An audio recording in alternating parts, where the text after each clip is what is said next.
Happy holidays, loves. Welcome and welcome back to another prepping for Christmas video. Today we are in the kitchen. As you guys can see, my kitchen needs some TLC. We have bangs and scratches and little nicks that are missing from the paint on the handles as well as the cupboard doors itself. So we just need to give it a nice refresh so it looks really good for the end of the year going into a new year.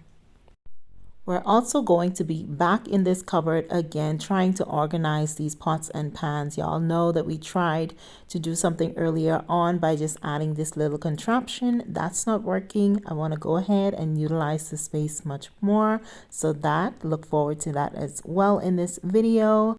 I'm also going to be changing and rearranging my spice cabinet, and I'm so excited to get that project out of the way as well. I want to give a special thank you for NIIMBOT. I hope I'm saying that correctly. If not, I do apologize. NIIMBOT actually gifted me this handheld label printer, and it is so handy. I did want a larger one, but unfortunately, because I'm located in Germany, I was unable to get that one. But they do have other options for the small label printers, and it is so convenient and easy to store. So I'm just going to be creating my label. You just download the app onto your smartphone, whether it's an iPhone or a regular Android. You download the app, go into the app, create your labels from scratch, or you can choose from one that's already pre-made and just print it out. Isn't that cool? I am going to redo my labels, but I'm going to be using a clear or translucent paper for my labels, but I just want to show you guys how it looks on the white label so you can see it better. I cannot wait to start this project. I hope you guys are excited for it as well. We're going to start by removing everything from the tabletops, well, most everything from the tabletops. I'm also going to be removing my utensil holder from this drawer. And the reason is because I'm going to be sanding and I don't want to contaminate too many things with the little chips of paint that's going to be falling. So I'm going to go ahead and screw off all of my handles. I'm trying to make this process as easy and convenient to me as possible. So I'm kind of doing it the lazy way. The more professional way to do it is the way I did it the first time. You just take off all the doors and everything and sand everything down and then go ahead and paint. I just really wanted the outside of it to look nice and refreshed for when I see it, you know, or persons see it when they come into our homes. I wasn't really too focused on it being perfect because this kitchen is just temporary. We are going to have a new kitchen, but you guys have to wait for those kind of details and upgrades that are coming later on down in the future. So I'm just going to be sanding down all of the cupboard doors with them on. And I'm also going to take my handles outside and spray paint those with the leftover spray that I have. If I can find a picture of it, I will post it up for you guys to see it because I forgot and threw away the can before I actually showed you guys it. This part of the kitchen is the worst because I guess all of the pots and pans and everything are always hitting up against it, and we're always, you know, things are always touching it and bumping up against it. So I just want to give it a good sanding so that my coats of paint actually adhere, because it just looked horrible and it was an eyesore for me personally.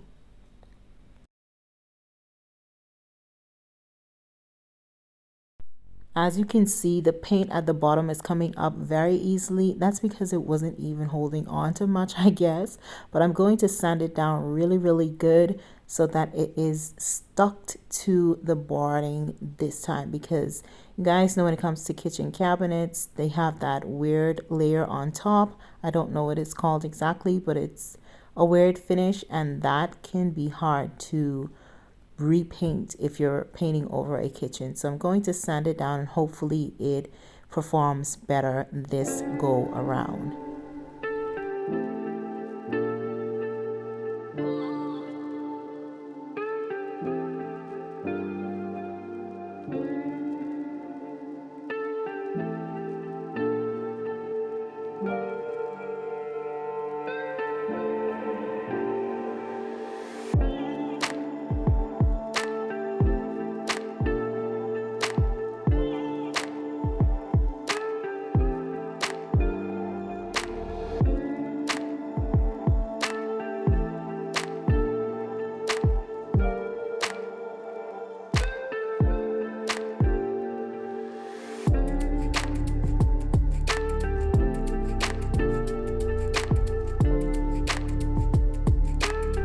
after sanding down everything, I just went in with a damp cloth and wiped everything down so that I wouldn't have any particles in my paint.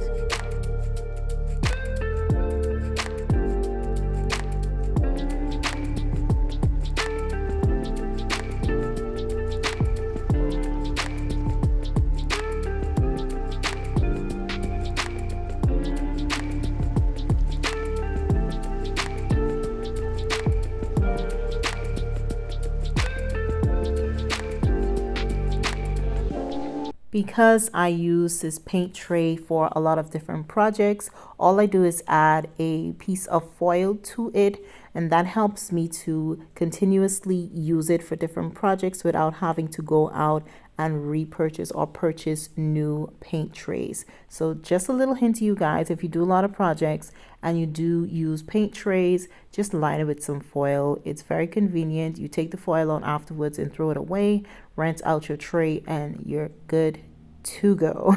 I'm also going to be using a paint roller for this as well as a brush, but my brush is basically going to be just to line it. I'm mainly using the paint roller. This is the same paint I used in the color black. It just has black on it, and it is a gloss paint. I think gloss paints are so much better when it comes to the kitchen because we have to wipe down our cupboards a lot.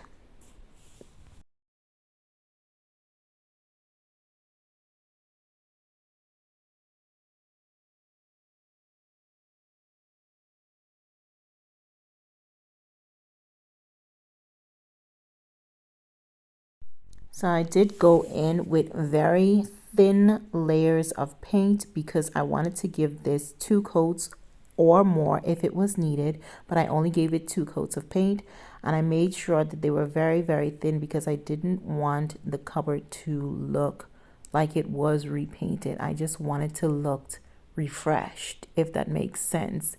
So I'm going to add really thin coats onto it and take my time and then let it dry overnight.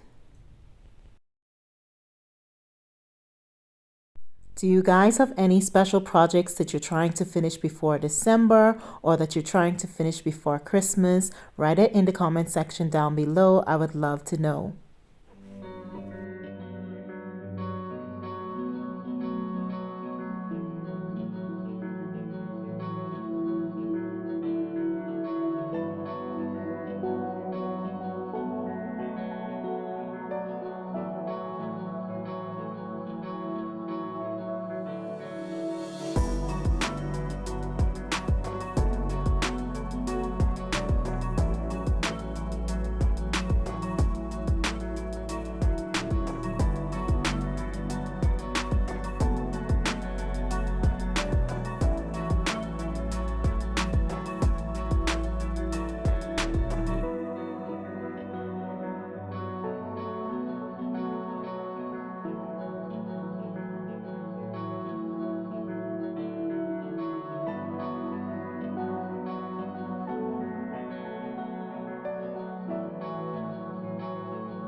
It's the next day.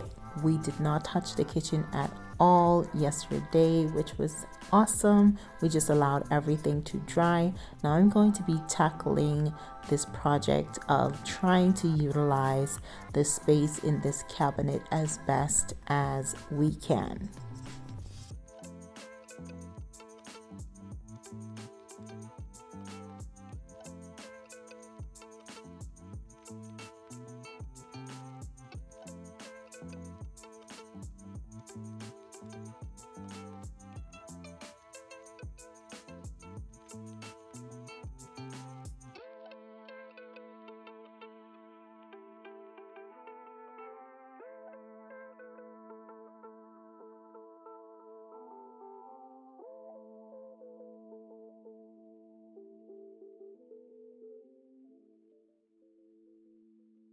After cleaning everything out of the cabinet, I wanted to figure out a layout that would actually work. So I added this contraption back to it to see whether it would make sense to add the bigger pots down here or the frying pans. And obviously it made more sense to use it for the frying pans because that's where I'd be able to store more of my pans down there with that contraption, and then I can just add the pots on top or inside each other. So that was the plan that I decided to go with. So after I figured that out, I got to work and started measuring the closet or the cabinet to figure out how much space I had left to work with.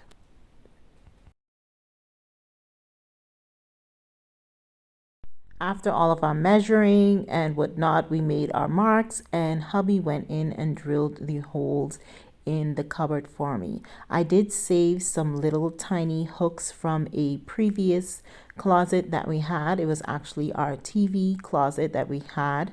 We broke that down to get rid of it, but I saved the shelves as well as the little things that I'm putting inside this cabinet, those little I don't know if they're called holders or whatnot. I saved those as well. So I didn't spend anything for this project except for €1 when we went to Globus Bauhaus to have them cut this shelf down to size, which was just one little cut across just to make it a little shorter, and that was it. We paid €1 for that. So this project cost me €1.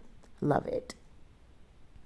Now that all the hard work and the dirty work is out of the way, let's go ahead and put our kitchen back together.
The kitchen looks refreshed.